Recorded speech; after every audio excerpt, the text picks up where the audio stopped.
Hello everyone, welcome back to Varahi by Iva fashions. ఇప్పుడు మీకు చూపించబోయే కలెక్షన్ అండి ఫ్యాన్సీ సాఫ్ట్ టస్సర్ శారీస్. అయితే లైట్ వెయిట్, వెరీ సాఫ్ట్ అండి. మంగళగిరి స్టైల్ డిజైన్లో కలర్ చూసేయండి, నేను ఎక్స్ప్లెయిన్ చేస్తాను శారీని.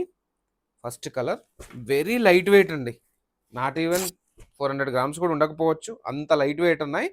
మంగళగిరి స్టైల్లో ఒక్కొక్క కలర్ చూసేయండి. జస్ట్ ద ప్రైస్ ఆఫ్ 1599 అండి. ప్రింట్ కాన్సెప్ట్ అయితే చాలా చాలా డిఫరెంట్ ఉంది. శారీ ఓపెన్ చేసి చూపిస్తాను మీకు. చలవండి శారీ అవుట్లుక్ చూసేద్దాం మనం. శారీ అవుట్లుక్ అయితే ఎక్స్ట్రీమ్లీ గుడ్ అండి. మంచి కలంకారీ ప్రింట్ చూసేయండి ఒకసారి, ఎంత డిఫరెంట్ కాన్సెప్ట్ చూసేయండి. సేమ్ మంగళగిరి స్టైల్ అండి, contrast borders with Kalamkari print. మీరు శారీ అంతా అవుట్లుక్ చూసేయండి, ఎంత డిఫరెంట్గా చేశారు. చాలా బాగుంది. జస్ట్ 1599 అండి. లైట్ వెయిట్ అండి, నేను చెప్తున్నాను కదా, 400 గ్రామ్స్ కూడా ఉండదు, అంత లైట్ వెయిట్. మనకు బ్లౌజ్ కూడా కలంకారీ ప్రింటే, కాంట్రాస్ట్ ఇచ్చారు. చాలా చాలా బాగుందండి. ఇంకెందుకంటే ఆలస్యం, ఆర్డర్ ప్లేస్ చేయండి. తెలుసు కదండి, పేజ్ని ఫాలో అవ్వడం మర్చిపోవద్దు.